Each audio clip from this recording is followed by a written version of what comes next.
जय गंगे मां की गूंज के साथ संगम तट पर उमड़ा जनसैलाब अचानक थम गया।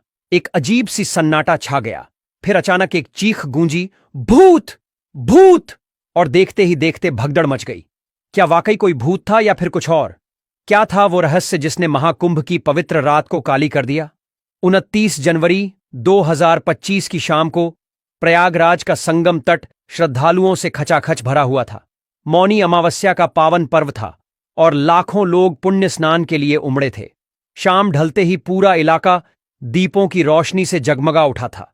गंगा आरती की मनमोहक ध्वनियां वातावरण को और भी पावन बना रही थीं। इसी भीड़ में थे राजेश और उनका परिवार।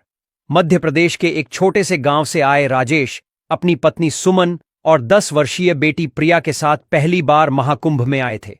उनकी आंखों में अद्भुत चमक थी। वे बार बार अपनी बेटी को समझा रहे थे, बेटा, यह कोई साधारण मेला नहीं है, यह तो महाकुंभ है। यहां स्नान करने से सारे पाप धुल जाते हैं। दोस्तों, सबसे पहले वीडियो लाइक कीजिए और कमेंट बॉक्स में हर हर महादेव जरूर लिखिए। इसके साथ ही आपके अपने धर्म कथाएं चैनल को भी सब्सक्राइब कीजिए। प्रिया उत्साह से भरी हुई थी। वह बार बार पूछ रही थी, पापा, हम कब स्नान करेंगे? मुझे बहुत जल्दी है। राजेश ने मुस्कुराते हुए कहा, बेटा, धैर्य रखो। रात को ही सबसे शुभ मुहूर्त है, तभी हम स्नान करेंगे। रात के 12 बजे के करीब संगम तट पर भीड़ और बढ़ गई। लोग एक दूसरे को धक्का देते हुए आगे बढ़ने की कोशिश कर रहे थे। राजेश ने अपनी पत्नी और बेटी का हाथ मजबूती से पकड़ रखा था। अचानक एक अफवाह फैल गई कि नागा साधु स्नान के लिए आ रहे हैं। यह सुनते ही भीड़ में हलचल मच गई। लोग जल्दी जल्दी संगम नोच की ओर बढ़ने लगे। राजेश ने अपने परिवार को संभालने की कोशिश की, लेकिन भीड़ का दबाव बहुत ज्यादा था। अचानक उसे महसूस हुआ कि प्रिया का हाथ उसके हाथ से छूट गया है। वह चिल्लाया, प्रिया, प्रिया! लेकिन उसकी आवाज भीड़ के शोर में दब गई। तभी एक और अफवाह फैली कि किसी ने भूत देखा है। यह सुनते ही भगदड़ मच गई। लोग एक दूसरे को धक्का देते हुए भागने लगे। राजेश और सुमन भी भीड़ में फंस गए। वे अपनी बेटी को ढूंढने की कोशिश कर रहे थे, लेकिन भीड़ उन्हें अपने साथ बहा ले जा रही थी। इसी बीच प्रिया भी भीड़ में फंस गई थी। वह डर से कांप रही थी और अपने माता पिता को पुकार रही थी। अचानक उसे एक हाथ का स्पर्श महसूस हुआ। उसने देखा, एक बुजुर्ग साधु उसे अपने साथ ले जा रहे थे। प्रिया डर गई, लेकिन साधु ने उसे आश्वस्त किया, बेटी, घबराओ मत, मैं तुम्हें सुरक्षित स्थान पर ले जा रहा हूं। भगदड़ में कई लोग घायल हो गए, कुछ की मौत भी हो गई। प्रशासन ने तुरंत राहत और बचाव कार्य शुरू कर दिया। राजेश और सुमन अपनी बेटी को ढूंढते हुए एक अस्पताल पहुंचे। वहां उन्होंने देखा कि प्रिया एक बेड पर लेटी हुई है और उसके पास वही बुजुर्ग साधु बैठे हैं। राजेश और सुमन अपनी बेटी से गले मिले। उन्होंने साधु को धन्यवाद दिया। साधु ने कहा, बेटे, यह महाकुंभ है। यहां कोई भूत प्रेत नहीं होता। यह तो हमारी आस्था का प्रतीक है, लेकिन हमें सावधान रहना चाहिए। अफवाहों पर विश्वास न करें, धैर्य रखें, तभी हम इस पवित्र स्नान का लाभ उठा सकते हैं।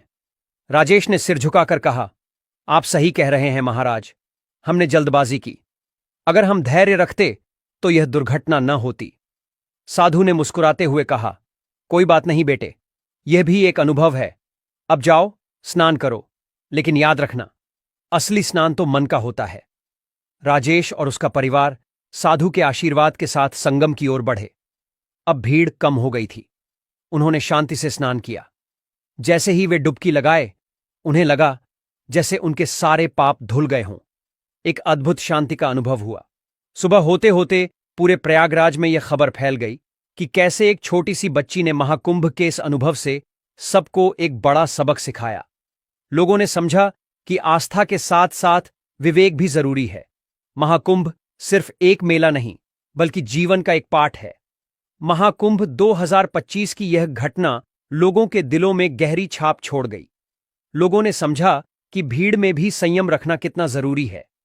अफवाहों से दूर रहना और अपने विवेक का इस्तेमाल करना सीखा। प्रशासन ने भी इस घटना से सबक लिया और आगे के लिए और भी कड़ी सुरक्षा व्यवस्था की। राजेश और उसके परिवार के लिए यह महाकुंभ उनके जीवन का सबसे यादगार अनुभव बन गया। वे हर 12 साल में महाकुंभ में आने का संकल्प लेकर लौटे। उन्होंने अपने गांव में लौटकर सबको बताया कि कैसे महाकुंभ सिर्फ स्नान नहीं बल्कि जीवन जीने का एक तरीका सिखाता है। और इस तरह महाकुंभ 2025 की यह काली रात, जो शुरू में एक भयावह अनुभव लग रही थी, अंत में एक ऐसा सबक बन गई जिसने लाखों लोगों के जीवन को प्रभावित किया। यह सिर्फ एक धार्मिक आयोजन नहीं बल्कि मानवता का एक महान उत्सव बन गया। मां, मुझे डर लग रहा है, प्रिया ने कांपते हुए कहा। अंधेरी गली में एक छाया उनका पीछा कर रही थी। राजेश ने अपनी बेटी को कसकर पकड़ लिया और फुसफुसाया, चुप रहो बेटा, कुछ नहीं होगा। लेकिन उसकी आवाज में भी डर साफ झलक रहा था। क्या था वो रहस्य जो उन्हें महाकुंभ की पवित्र धरती पर भी चैन से नहीं बैठने दे रहा था? संगम तट पर सूर्यास्त की सुनहरी किरणें बिखर रही थीं। लाखों श्रद्धालुओं के मन में आस्था का दीप जल रहा था। राजेश अपनी पत्नी सुमन और बेटी प्रिया के साथ गंगा आरती देख रहा था। उसकी आंखों में आंसू थे। कितने सालों बाद यहां आने का सौभाग्य मिला है, उसने सुमन से कहा। सुमन ने पति का हाथ थाम लिया। प्रिया भी मंत्रमुग्ध होकर आरती देख रही थी। अचानक एक बुजुर्ग साधु उनके पास आकर खड़े हो गए। उन्होंने राजेश की ओर देखा और गंभीर स्वर में बोले, बेटा, तुम्हारी परीक्षा का समय आ गया है, क्या तुम तैयार हो? राजेश चौंक गया। उसने हकलाते हुए पूछा, कैसी परीक्षा बाबा? साधु ने उसके कंधे पर हाथ रखा और कहा, वही परीक्षा जिसके लिए तुम पिछले जन्म से तैयारी कर रहे हो। यह कहकर साधु भीड़ में गायब हो गए। रात गहरी हो चली थी। राजेश और उसका परिवार अपने टेंट की ओर लौट रहे थे। अचानक उन्हें लगा जैसे कोई उनका पीछा कर रहा है। राजेश ने मुड़कर देखा तो पाया कि एक काली छाया उनके पीछे आ रही है। वह डर गया और तेजी से चलने लगा। तभी आसमान में बिजली कड़की और बारिश शुरू हो गई। लोग इधर उधर भागने लगे। अचानक एक तेज चीख सुनाई दी। राजेश ने देखा कि कुछ दूर एक औरत जमीन पर गिरी पड़ी है और उसके शरीर से खून बह रहा है। लोग चीखते चिल्लाते भाग रहे थे। कोई कह रहा था, भूत भूत, तो कोई चिल्ला रहा था, हत्या हो गई। राजेश ने अपनी पत्नी और बेटी को कसकर पकड़ लिया। वे एक तंग गली में घुस गए। उनके पीछे वह काली छाया अब भी आ रही थी। प्रिया रोने लगी। सुमन भी कांप रही थी। राजेश को लग रहा था जैसे उसका दिल अब भी बाहर निकल जाएगा। गली के अंत में पहुंचकर वे एक बंद दरवाजे के सामने रुक गए। राजेश ने जोर जोर से दरवाजा खटखटाया। कोई है? बचाओ, कृपया दरवाजा खोलो, वह चिल्लाया। लेकिन कोई जवाब नहीं आया। प्रिया फूट फूट कर रोने लगी। पापा, मुझे घर जाना है, मैं डर गई हूं। सुमन ने बेटी को गले लगा लिया और आंसू बहाते हुए बोली, कुछ नहीं होगा बेटा, हम सब साथ हैं। राजेश की आंखों से भी आंसू बहने लगे। उसने अपने परिवार को कसकर गले लगा लिया और बोला, मुझे माफ कर दो, मैं तुम लोगों को यहां नहीं लाता, यह सब मेरी गलती है। वह फूट फूट कर रोने लगा। उसे लग रहा था जैसे उसने अपने परिवार को मौत के मुंह में धकेल दिया हो। तभी अचानक दरवाजा खुला और एक तेज रोशनी चमकी। राजेश ने आंखें मींच लीं। जब उसने आंखें खोलीं तो देखा कि सामने वही बुजुर्ग साधु खड़े हैं जिन्होंने शाम को उससे बात की थी। साधु ने गंभीर स्वर में कहा, राजेश, तुम्हारी परीक्षा पूरी हुई। तुमने अपने परिवार के प्रति अपना प्रेम और समर्पण दिखाया है, लेकिन यह सिर्फ शुरुआत है। राजेश हैरान रह गया। उसने हकलाते हुए पूछा, यह सब क्या था बाबा? साधु ने जवाब दिया, यह सब एक माया थी, एक भ्रम। वह औरत जिसे तुमने मरते देखा वह जीवित है। वह काली छाया तुम्हारे अपने मन का डर था। राजेश और उसका परिवार स्तब्ध रह गए। साधु ने आगे कहा, लेकिन असली खतरा अभी आना बाकी है। महाकुंभ में एक ऐसी शक्ति छिपी है जो हजारों सालों से सोई हुई है और अब वह जागने वाली है। साधु ने राजेश को एक ताबीज दिया और कहा, इसे अपने पास रखो, जब वक्त आएगा यह तुम्हारी रक्षा करेगा। फिर वे प्रिया की ओर मुड़े और बोले, बेटी, तुम्हारे अंदर एक विशेष शक्ति है, तुम्हें उसे पहचानना होगा। इतना कहकर साधु वहां से चले गए। राजेश और उसका परिवार एक दूसरे को देखते रहे। उनके मन में हजारों सवाल थे। तभी दूर कहीं से एक अजीब सी आवाज आई, जैसे कोई बहुत गहरी नींद से जाग रहा हो। धरती हल्के से कांपने लगी। राजेश ने ताबीज को कसकर पकड़ लिया। उसे लगा जैसे किसी बड़े खतरे की आहट हो। प्रिया ने अचानक कहा, पापा, मुझे कुछ दिख रहा है। राजेश ने पूछा, क्या बेटा? प्रिया ने जवाब दिया, बहुत सारे लोग, वे सब पानी के अंदर हैं और वे हमें बुला रहे हैं। राजेश और सुमन एक दूसरे को देखने लगे। क्या था यह नया रहस्य? क्या वाकई कोई प्राचीन शक्ति जाग रही थी? और प्रिया को क्या दिख रहा था? ये सवाल उनके मन में घूम रहे थे जब वे धीरे धीरे अपने टेंट की ओर बढ़े। महाकुंभ अभी शुरू हुआ था और लग रहा था जैसे यह किसी बड़े रहस्य का पर्दा उठाने वाला है। राजेश को एहसास हुआ कि उसकी असली परीक्षा तो अब शुरू हुई है। संगम की गहराई से एक अजीब सी आवाज आई, आओ आओ, हमें मुक्त करो। प्रिया ने डरते हुए अपने पिता का हाथ पकड़ा। राजेश ने ताबीज को कसकर थामा। क्या था यह रहस्य जो संगम के जल में छिपा था, और क्यों प्रिया ही इसे सुन पा रही थी? सुबह की पहली किरण ने संगम तट को स्पर्श किया। राजेश अपनी पत्नी सुमन और बेटी प्रिया के साथ गंगा के किनारे बैठा था। कल रात की घटना ने उन्हें झकझोर कर रख दिया था। प्रिया ने अपने पिता की गोद में सिर रखा और धीरे से कहा, पापा, मुझे डर लग रहा है। वे आवाजें अभी भी मेरे कानों में गूंज रही हैं। राजेश ने बेटी के सिर पर हाथ फेरा और आंसू भरी आंखों से कहा, बेटा, डरो मत, मैं हूं ना तुम्हारे साथ। सुमन ने पति का हाथ थामा और बोली, हम सब साथ हैं, कुछ नहीं होगा। तभी दूर से भजन की आवाज आई। एक साधु मंडली गा रही थी, गंगा मैया की लहर में छिपा है कोई राज, जो समझे इस रहस्य को उसका होगा उद्धार आज। राजेश के मन में एक अजीब सी बेचैनी थी। क्या वाकई कोई रहस्य छिपा था इस पवित्र जल में? अचानक आकाश में काले बादल छा गए। तेज हवा चलने लगी। लोग इधर उधर भागने लगे। तभी एक तेज गड़गड़ाहट हुई और बिजली कड़की। राजेश ने देखा कि संगम के बीचों बीच पानी का एक बड़ा भंवर बन रहा है। लोग चीखने लगे, भागो, यह तो प्रलय आ गई। कुछ लोग पानी की ओर खींचे जा रहे थे जैसे कोई उन्हें खींच रहा हो। राजेश ने प्रिया और सुमन को कसकर पकड़ लिया। तभी वहीं बुजुर्ग साधु प्रकट हुए। उन्होंने गंभीर स्वर में कहा, वक्त आ गया है राजेश, प्राचीन शक्ति जाग रही है, तुम्हें उसे रोकना होगा।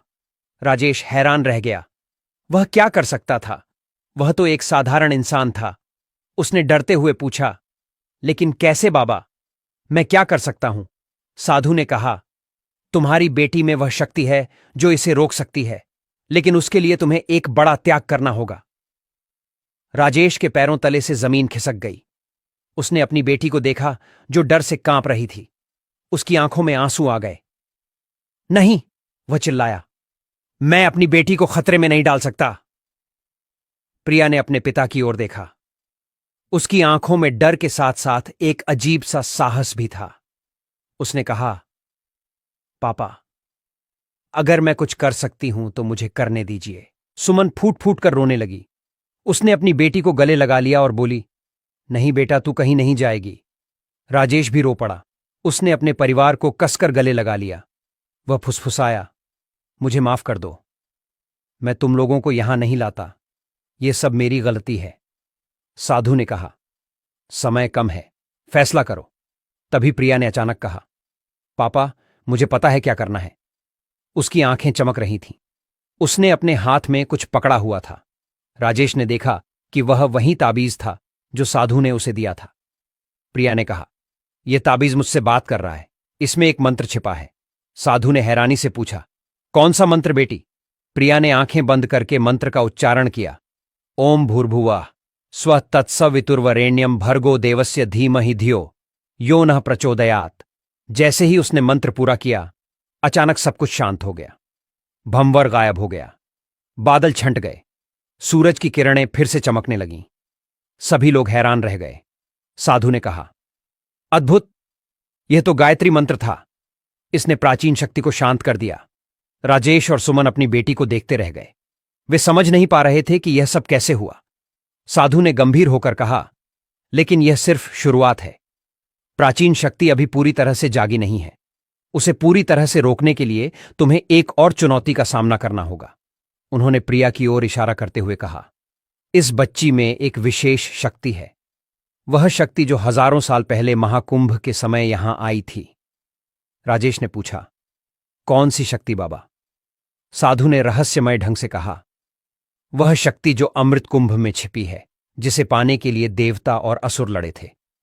प्रिया ने अचानक कहा, मुझे कुछ दिख रहा है पापा, एक सुरंग, पानी के नीचे, और उसमें उसकी बात अधूरी रह गई। वह अचानक बेहोश हो गई। राजेश ने उसे संभाला और चिल्लाया, प्रिया, प्रिया! साधु ने कहा, घबराओ मत, वह ठीक है। उसकी आत्मा अभी उस सुरंग में है। जब वह लौटेगी तो हमें पता चलेगा कि आगे क्या करना है। राजेश और सुमन एक दूसरे को देखने लगे। उनके मन में हजारों सवाल थे। क्या था वह रहस्य जो पानी के नीचे छिपा था? क्या वाकई अमृत कुंभ यहीं कहीं छिपा था? और प्रिया की आत्मा कहां गई थी? महाकुंभ का यह दूसरा दिन था और लग रहा था जैसे यह किसी बड़े रहस्य का पर्दा उठाने वाला है। राजेश को एहसास हुआ कि उनकी असली परीक्षा तो अब शुरू हुई है। वह नहीं जानता था कि आगे क्या होगा, लेकिन वह तैयार था अपनी बेटी और इस पवित्र धरती की रक्षा के लिए कुछ भी करने को। संगम की लहरें धीरे धीरे किनारे से टकरा रही थीं, जैसे वे भी इस रहस्य को अपने में समेटे हुए थीं। राजेश ने अपनी बेहोश बेटी को गोद में लिया और आसमान की ओर देखा। वहां एक चमकीला तारा दिखाई दिया, जैसे कोई संकेत दे रहा हो। क्या था वह संकेत? और क्या लाएगा कल का दिन? ये सवाल उसके मन में घूम रहे थे जब वह धीरे धीरे अपने टेंट की ओर बढ़ा। प्रिया की आंखें अचानक खुलीं। उसकी पुतलियां फैली हुई थीं और उसके मुंह से अजीब आवाजें निकल रही थीं। राजेश और सुमन घबराकर उसके पास पहुंचे। प्रिया ने उन्हें देखा और एक अपरिचित आवाज में बोली, वक्त कम है, अमृत कुंभ जागने वाला है, उसे रोकना होगा वरना प्रलय आ जाएगी। राजेश के दिल की धड़कनें तेज हो गईं।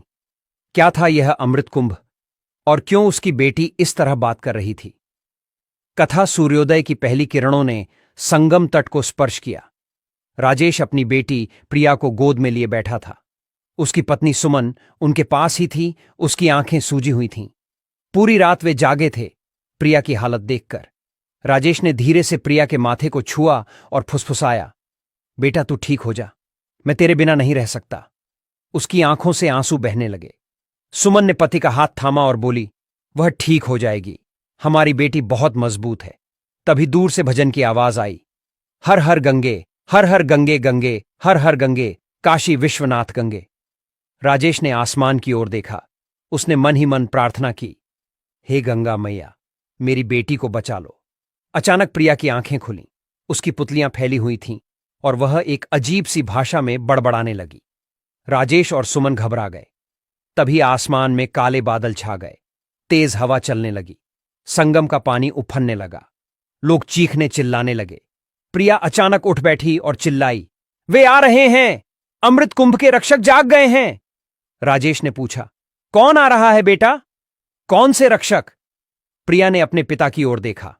उसकी आंखों में एक अजीब सी चमक थी। वह बोली, नाग, वे हजारों सालों से अमृत कुंभ की रक्षा कर रहे हैं और अब वे जाग गए हैं। तभी पानी से एक विशालकाय सांप का सिर बाहर निकला। लोग चीखते हुए भागने लगे। राजेश ने प्रिया और सुमन को कसकर पकड़ लिया। करुणा का क्षण राजेश की आंखों से आंसू बहने लगे। उसने अपनी बेटी को देखा जो अब भी उस विशालकाय नाग को देख रही थी। उसने कहा, प्रिया, मुझे माफ कर दे बेटा, मैं तुझे यहां नहीं लाता, यह सब मेरी गलती है। सुमन भी रो पड़ी। उसने अपनी बेटी को गले लगा लिया और बोली, नहीं बेटा, तू कहीं मत जा, हम तेरे बिना नहीं रह सकते। प्रिया ने अपने माता पिता को देखा। उसकी आंखों में आंसू थे, लेकिन साथ ही एक अजीब सा साहस भी। वह बोली, मम्मी पापा, डरो मत, मुझे पता है मुझे क्या करना है। राजेश और सुमन हैरान रह गए। उनकी छोटी सी बेटी इतनी बहादुर कैसे हो गई थी? तभी वही बुजुर्ग साधु वहां प्रकट हुए। उन्होंने कहा, वक्त आ गया है, प्रिया को अपनी नियति का सामना करना होगा। अविश्वसनीय खुलासा। प्रिया ने अपने हाथ में पकड़ा ताबीज निकाला। उसने आंखें बंद करके मंत्र का उच्चारण किया, ओम नमो भगवते वासुदेवाय नमः, कृष्णाय गोविंदाय गोपी जनवल्लभाय नमः। जैसे ही उसने मंत्र पूरा किया, ताबीज से एक तेज रोशनी निकली। वह रोशनी प्रिया के शरीर में समा गई। अचानक प्रिया का शरीर हवा में उठने लगा। उसके चारों ओर एक दिव्य प्रकाश फैल गया। उसकी आंखें चमक रही थी और उसके बाल हवा में लहरा रहे थे।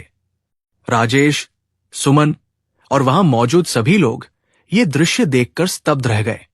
प्रिया ने आकाश की ओर देखा और बोली, मैं समझ गई हूं, मैं वही हूं जो हजारों साल पहले अमृत कुंभ की रक्षा के लिए आई थी, और अब मुझे फिर से वही काम करना है। साधु ने कहा, हाँ बेटी, तुम देवी मोहिनी का अवतार हो, वही जिन्होंने देवताओं और असुरों के बीच अमृत का बंटवारा किया था। राजेश और सुमन ये सुनकर हैरान रह गए। उनकी छोटी सी बेटी एक देवी का अवतार थी। प्रिया धीरे धीरे नीचे उतरी। उसने अपने माता पिता की ओर देखा और मुस्कुराई। फिर वो बोली, मम्मी पापा, मुझे जाना होगा। अमृत कुंभ को वापस उसकी जगह पर रखना होगा। राजेश ने पूछा, लेकिन कहां बेटा, और कैसे?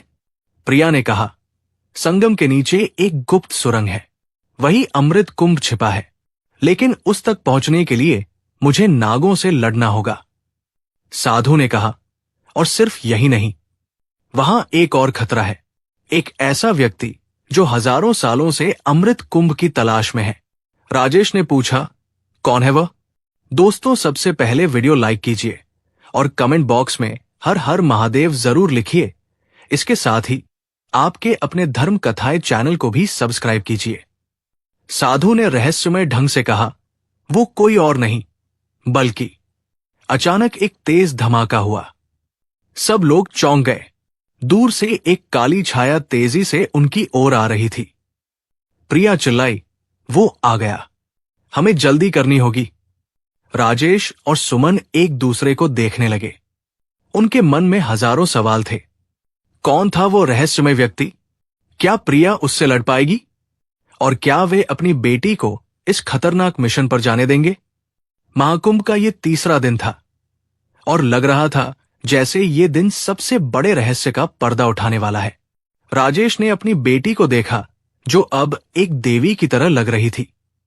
उसे एहसास हुआ कि उनकी असली परीक्षा तो अब शुरू हुई है। संगम की लहरें तेज हो गई।